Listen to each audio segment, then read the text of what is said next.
지금 민주당에게 중요한 것이 민생 살리기입니까? 그분 살리기입니까? 민주당은 민생을 위한 예산안 처리, 이태원 참사의 진상규명과 재발방지 대책 마련을 위한 국정조사를 내팽개치고 이재명 방탄을 위해 정쟁을 확대 재생산하고 있습니다. 민주당은 선을 넘지 마십시오. 첫째, 민주당은 헌법을 어겼습니다. 헌법이 정한 예산안 처리의 법정 시한이었던 12월 2일에도 민주당은 이상민 행안부 장관 해임 처리를 위해 별도로 본회의 날짜를 잡자고 억지를 부렸습니다. 나라의 한 해 살림살이가 중요합니까? 국정조사 시작도 하기 전에 행안부 장관 해임하는 게 중요합니까? 둘째, 민주당은 국회법을 또 어겼습니다. 민주당 과방위원들은 민노총과 언론노조가 공영방송을 장악할 수 있도록 설계된 방송법 개정안을 날치기 처리했습니다. 지난 2년간 민주당이 지겹도록 반복하고 있는 의회주의 파괴입니다. 검수완박법 통과 때처럼 무소속 박완주 의원을 동원해서 또다시 꼼수로 날치기를 감행했습니다. 검수완박법의 위헌 여부를 다루는 헌법재판소 심리에서 위장 무소속 투입이 가장 중요한 쟁점으로 다뤄지고 있습니다. 그럼에도 불구하고 민주당은 날치기 입법, 꼼수 입법을 반복하고 있습니다. 셋째, 민주당은 여야 합의를 어겼습니다. 여야는 11월 24일 국정조사 계획서의 본회의 승인 후 자료 제출 등 준비기관을 거쳐 2023년도 예산안을 처리한 직후에 기관 보고, 현장 검증, 청문회 등을 실시한다라고 합의했습니다. 아직 합의문에 잉크도 마르지 않았습니다. 민주당은 예산안을 처리한 직후에 국정조사를 실시한다고 합의해놓고 갑자기 이상민 장관 해임안을 들이대며 민생 예산을 볼모로 잡았습니다. 국회 선진화법 통과 이후 새 예산안이 12월 9일까지 처리되지 않은 경우 이제까지 단 한 번도 없었습니다. 민노총은 민주당과 보조를 맞춰 12월 6일 총파업을 선언했습니다. 민주당은 12월 9일 정기국회 시한이 끝나면 12월 임시국회를 다시 열고 연말까지 이상민 장관 탄핵으로 정쟁을 이어갈 심산입니다. 민주당은 입만 열면 가장 중요한 것은 민생이라고 주장해 왔습니다. 지금 민주당에게 중요한 것이 민생 살리기입니까? 그분 살리기입니까? 민주당은 선을 넘지 마시기 바랍니다. 좌파연합의 방송법 개정에 대해서 말씀을 더 드리겠습니다. 민주당의 방송법 개정 추진은 공영방송을 영원히 대선불복 좌파연합의 꼭두각시로 부리려는 음모입니다. 공영방송 이사 수를 현재의 2배 가까운 21명으로 늘려놓고 그중 16명을 언론노조와 친민주당 세력의 추천권을 부여하면 좌파연합 공영방송이 영구화됩니다.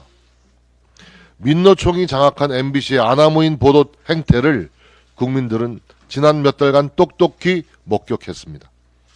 대통령 발언을 조작하여 보도하는 데 그치지 않고 백악관과 미국 국무부에 왜곡된 이메일을 보내 한미동맹을 이간질하려 했습니다.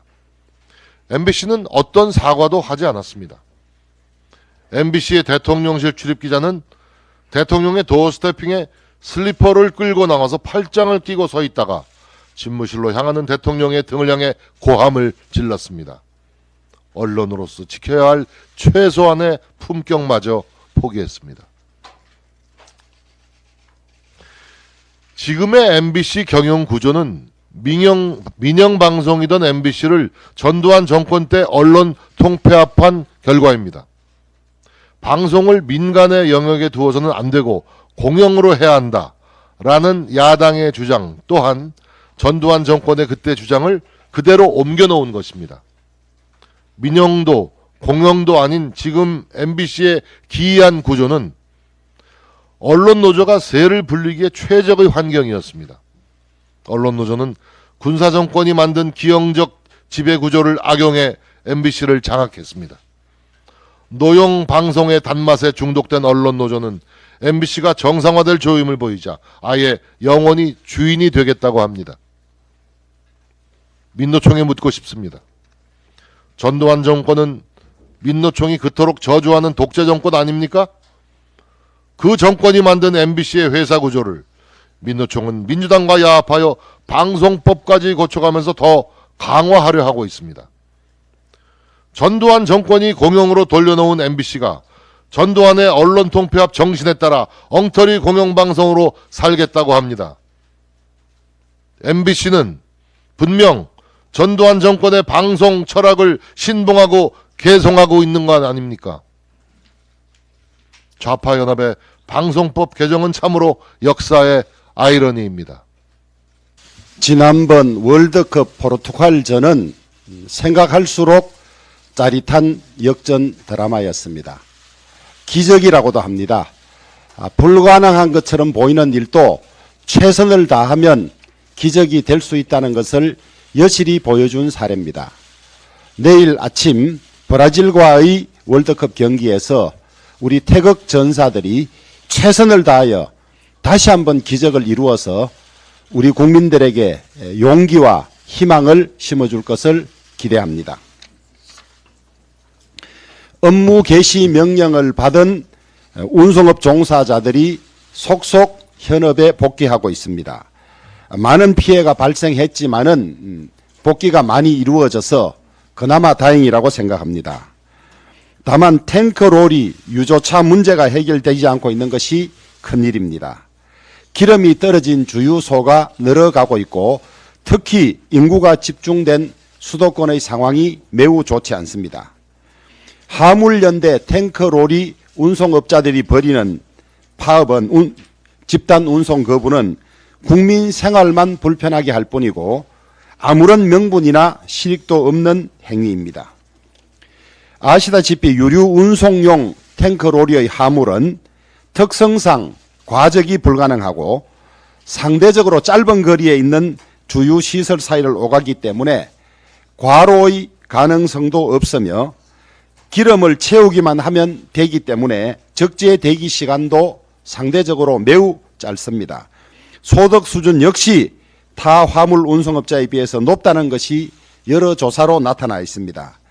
따라서 탱크로리를 통한 유류 운송은 안전운임제의 도입 취지 자체와는 아무런 상관이 없는 직종입니다. 집단 운송 거부는 국민 생활을 발목 잡는 무책임한 행위입니다. 특수이익 집단의 담합행위, 바로 그것이 탱크로리 집단 운송 거부의 본질입니다. 입으로는 안전을 외치면서 결국은 정치적 파업으로 국민의 안전을 위협하고 있습니다. 화물연대 지도부와 탱크로리 운송업자들에게 촉구합니다. 비조합원들의 업무 복귀 방해 행위, 안전을 위협하는 불법 행위를 즉각 중단하고 정부와의 대화에 응해주기 바랍니다. 민심이 민노총의 불법 민폐 파업에 등을 돌리고 있습니다. 처음부터 민노총의 파업에 엄정히 맞서고 있는 윤석열 정부의 대응에 대해서 많은 국민들이 지지를 보내고 있습니다. 민노총이 아무리 불법 파업을 계속해도 윤석열 정부의 단호한 입장은 전혀 변함이 없을 것입니다. 이제 불법을 저지르고도 처벌을 받지 않는 시대는 지났습니다. 두 번 다시 그런 일이 이 정권에서는 반복되지 않아야 할 것입니다. 어제 문재인 전 대통령께서 서훈 전 국가안보실장을 오랜 경륜과 경험을 갖춘 신뢰의 자산이라고 부르면서 그런 사람을 구속한 것은 아주 잘못된 일이라고 했습니다. 또 한미 간의 최상의 관계를 구축해 북핵 미사일 위기를 넘고 평화 대전환을 만들어낸 공이 있다고 했습니다. 이거 들으니까 너무 이상합니다. 문재인 정권 그리고 서훈 안보실장 시절에 이렇게 한미 관계가 좋았고 북핵 위기가 해결이 됐습니까? 문재인 전 대통령은 아무래도 국민들과는 다른 세상에 살고 있는 것 같습니다. 지금 북핵 미사일 위기는 그 어느 때보다도 심각한 상황이고 북한은 연일 전쟁을 위협하고 있습니다. 트럼프 행정부에서 북핵 문제를 다루었던 사람들은 그들의 회고록에서 문재인 대통령을 거짓말장이에 가깝게 기록하고 있습니다. 한미 간에도 무슨 신뢰가 있었다는 것인지 도저히 모르겠습니다. 문 대통령을 모셨던 임종석 전 실장과 탁현민 비서관도 지난 주말 페이스북에 글을 올렸습니다. 서훈 실장의 구속이나 최근 검찰 수사와 관련해서 정치 보복이라느니 지난 정부의 그림자와 싸우고 있다고 하면서 윤석열 대통령과 우리 당을 비난했습니다. 정말 어처구니가 없습니다. 대한민국 역사상 최대의 정치 보복을 자행한 정권이 바로 문재인 정권 아니었습니까? 문 정권은 집권 내내 적폐청산이라는 미명 아래 1000여 명 이상을 조사하고 무려 200명 이상을 구속했습니다. 안보 전문가들이라는 국정원장을 5명이나 구속해놓고 이제 와서 서훈 전 원장 보고 안보 전문가고 소중한 자산이라고 하는 것이 어떻게 입이 떨어지는지 이해가 되지 않습니다. 그 과정에서 무려 5명이나 극단적인 선택을 하기도 했습니다. 지금 검찰 수사는 사법 시스템에 따라서 합법적으로 이루어지는 것이지 정치 보복이 전혀 아닙니다. 정치 보복은 문재인 대통령이 했던 수사 자체가 정치 보복의 본보기일 뿐입니다. 기무사 계엄 문건 사건이나 김학의 전 법무부 차관 의혹 사건 등 문재인 대통령이 직접 수사 지시하고 모두 무혐의 된 것 아닙니까? 이것이 정치 보복이 아니면 무엇이 정치 보복이겠습니까? 그리고 현재 진행되고 있는 이 관련 수사들은 이 정부 들어와서 새로 시작한 것이 아닙니다. 지난 정권 때 그리고 민주당 대선 경선 때 이미 불거져 나온 것들이기 때문에 오히려 국민들은 지난 정부에서 수사를 지지부진하게 하고 재판을 연기해서 사법 시스템을 망가뜨렸다고 생각하는 국민들이 대부분입니다. 제발 문재인 전 대통령과 참모들 정신 차리시기 바랍니다.